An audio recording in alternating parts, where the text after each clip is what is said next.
Good morning, everyone. Thank you for having me. Thank you for allowing me to speak on what the process is in terms of registering a non-governmental organization here in Belize. I know many persons are interested in this area, and many of them don't know how it is that they go about doing this, or they don't know whether in fact they can even in fact qualify to be registered as a non-governmental organization in Belize. So thank you. And I do hope that you find my presentation to be helpful in making your next determination or your next step. So if I can move to the next slide. So what is a non-governmental organization or an NGO? What the Non-Governmental Organization Act defines an NGO to be, it states it's a legal entity formed as a company limited by guarantee under the Companies Act, whose aims, nature, and objectives, direct or indirect, preamble of the Belize Constitution and the Universal Declaration of Human Rights, and all those international and regional human rights treaties and instruments to which Belize is a party and are designed to contribute to sustainable human development in Belize. It's independent of any involvement from government as it relates to its control and its operation. It says that the aim of sustainable also states from the definition that the work of the organization should be voluntary, means that it should be done on a non-profit basis. While there is provision in the Non-Governmental Organizations Act which allows for an organization to engage in the history be used for Samantha, this is Shane. I'm sorry to interrupt. Non-governmental organization.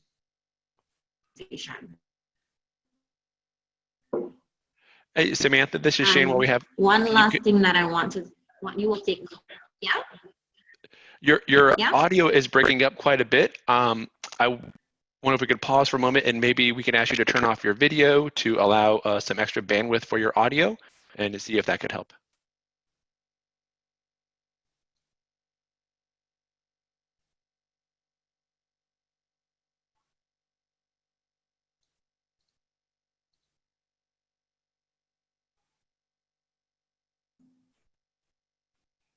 Okay, I see your video is now off, and let's see how that helps, if that can help the audio for a little bit.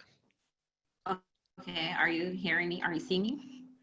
So yeah, I'm hearing you and seeing you. I'm going to go ahead and stop your video just for now to see if that helps with providing a little bit extra bandwidth for your audio. And if you want to continue, we'll keep monitoring that. Okay, I'm not sure. Should I just start over? I think you could pick up from where I jumped in.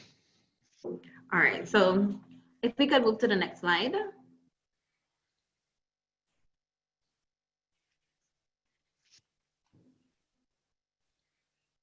All right, I do apologize, everyone. It appears that I'm having some Wi-Fi issues here in my office, so I do apologize for that. As I was saying, based on what the definition of a non-governmental organization is, the name or the definition suggests that it means that the organization should be free, it should be independent of government control as it relates to its operations and management. The organization's aims and objectives should be about sustainable human development, and I will get to what activities may be considered sustainable human development in the next slide.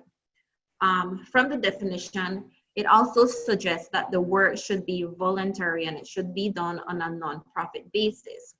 Now, while under the NGO Act, it does allow for profit-making activities to take place, it must be noted, or you must keep in mind that whatever profits you generate from that activity, it should be used towards the furtherance of the aims, the objects of the organization. And lastly, and of course, most important, whatever activities that the organization wants to do, it has to be in connection, it has to be done in accordance with what the Constitution of Belize allows. So move to the next slide. So, activities that are geared towards sustainable human development.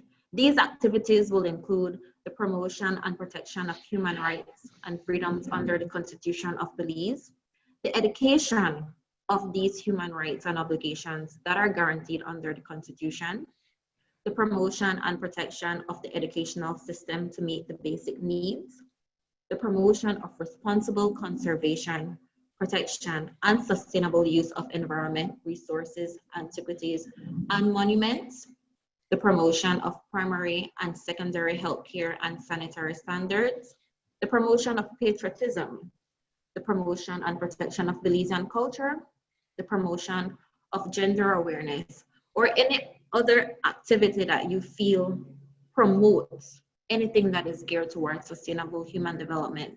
As it is now, majority of the NGOs that we do have registered they deal mostly with the protection, conservation of the environment. Next slide, please. So how do you register an NGO? So the first step in becoming an NGO is to first register as a company limited by guarantee under the Companies Act at the Belize Companies and Corporate Affairs Registry, and this registry is located in Belmopan. So what does it mean to be a company limited by guarantee?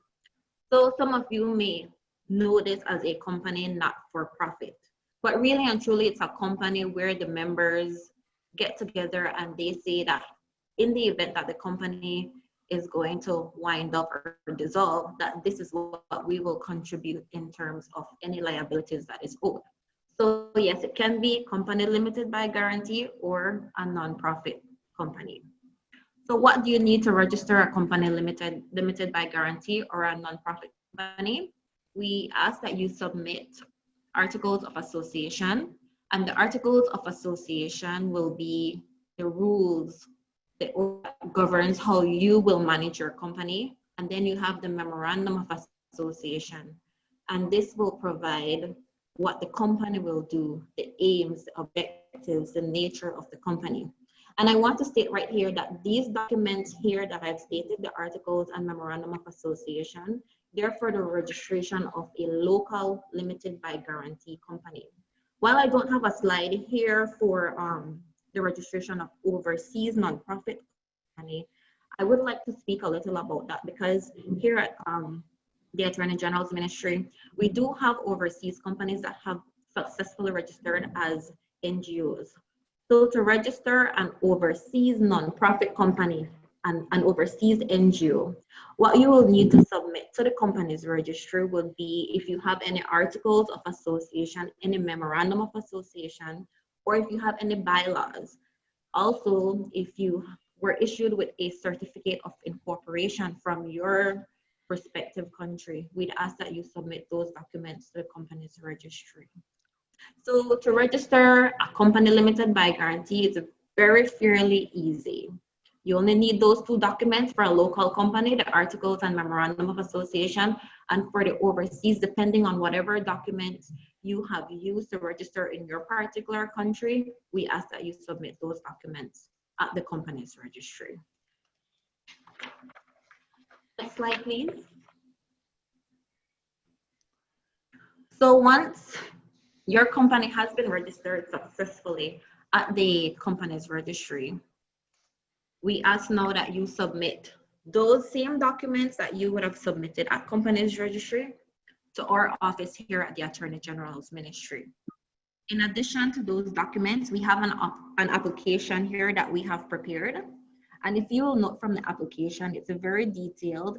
It asks for particulars on the organization, who the members are, what area of interest the organization will be dealing with. We also ask for contact information for other organization or entities that the proposed NGO has worked with, so that we can do a little background on the activities of the proposed NGO and to see how it is that they have operated so far, if it is that they have been around for some time, because we do have organizations that have been registered as nonprofit for a long time in Belize, and then realizing some of the benefits of becoming an NGO, they then want to become registered as a NGO.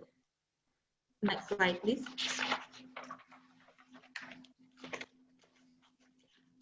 So yes, as I said, the same documents that you would have used to register your company at Companies Registry is what we would ask that you submit here. And this includes a certified copy of the memorandum and the articles of association. Remember, the memorandum is what sets out the objects, and this will provide to us, and it will provide like an oversight of the objects, of the aims, of the nature of the proposed NGO, for us to make that determination whether it is that we would grant the approval to register the organization as an NGO. We also ask for brief details on the aims, objectives, and purpose of the NGO. There are times when the memorandum will not set out all the specific objects that the organization intends to do or intends to pursue. And so we also ask that additional information in this case is provided as well. If you can take me to the next slide. We also ask for the organizational structure of the NGO, and this would include, without limitation, to details of its membership and management, how its directors are elected, their duties and powers and terms of office. For some organizations, this information is already included in the Articles of Association, because as I mentioned earlier, the Articles of Association is what provides the rules as to how the entity, the organization, will be managed. We also ask for accounting and management procedures of the proposed NGO. This is very crucial because we have to ensure that whatever activities, whatever financial activities that the NGO pursues in the furtherance of its aims and objectives, we have to ensure that they are done with transparency. We also ask for the names, addresses, and occupation of each member of the board of directors of the NGO for each year. In addition to that information, we also ask for a description of the types of programs that the NGO intends to carry out for that year. Maybe it is that the NGO will want to do a book promotion. We'd like to know about that. If they want to conduct a dental fair, we'd like to know about that. It's just so that we can be satisfied to know that whatever activities the NGO will be pursuing is done so that it's for sustainable human development. And lastly, we ask that if you have been a registered entity for some time, and even if you may not have been registered or incorporated, but you have been operating on an ad hoc basis, we ask that you provide us with some information about the financials of your NGO. Of course, if you're a newly registered company limited by guarantee NGO, proposed NGO entity, you may not have that information readily available. But we still ask if it is that you can provide some proposal as to how much money you intend to get in terms of funding, or in whatever manner you intend to get funding. We ask that you provide that information to us. So you will note that if once the revenue is generated is over $25,000 for the year, we ask that that amount is to be audited. And if it's less than the $25,000, then all that is needed is a report from a bookkeeper or an accountant. Next slide, please.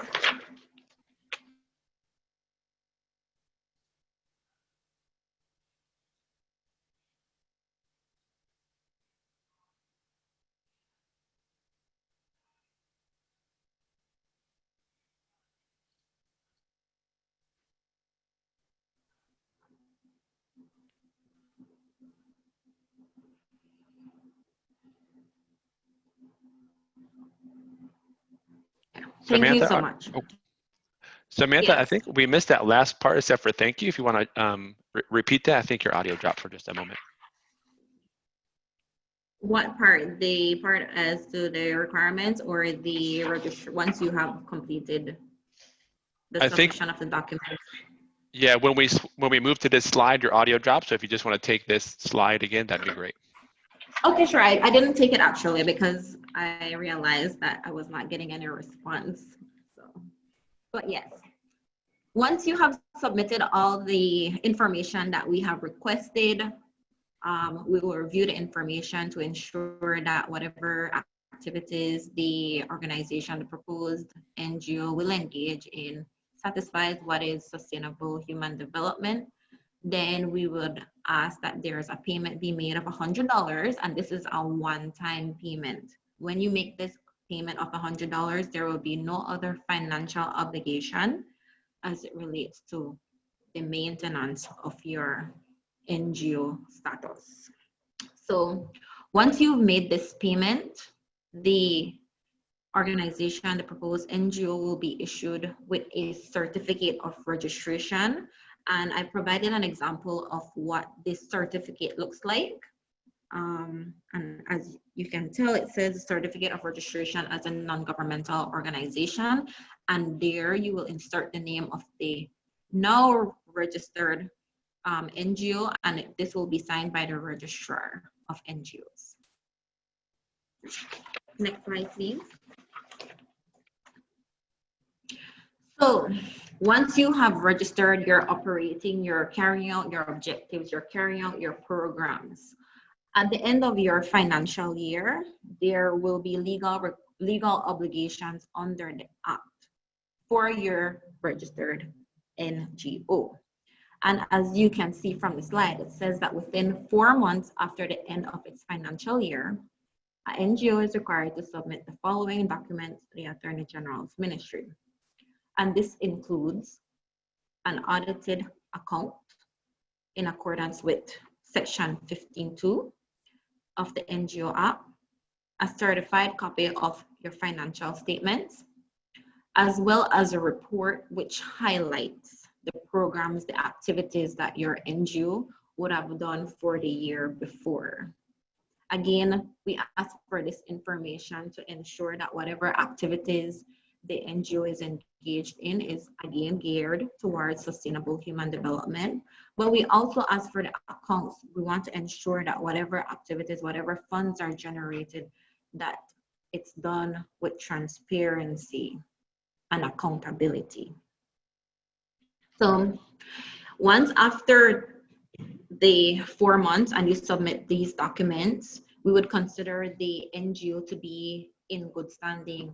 Senator Salas mentioned this, and so as he said, we would explain what good standing means. Good standing means that you have complied with your obligations under the NGO Act, which means that you would have submitted this information to us. And what we would do is we would issue a certificate of good standing to show that you are in good standing with our office. And this can be done or is to be done annually after registration. Last slide, please. So I know a lot of people want to know what are the benefits of being a registered non-governmental organization, a registered NGO in Belize. Well, under the NGO Act, there are certain tax exemptions that are provided to a registered NGO, and this would include both local registered NGOs as well as overseas NGOs that have chosen to register locally in Belize. And that would include the exemption of payment of income tax. While there is no express exemption for any other taxes or duties that may be imposed on an NGO, there's always that opportunity to make that request to the Ministry of Finance to have those duties, taxes waived, so as to assist in the furtherance of your objectives.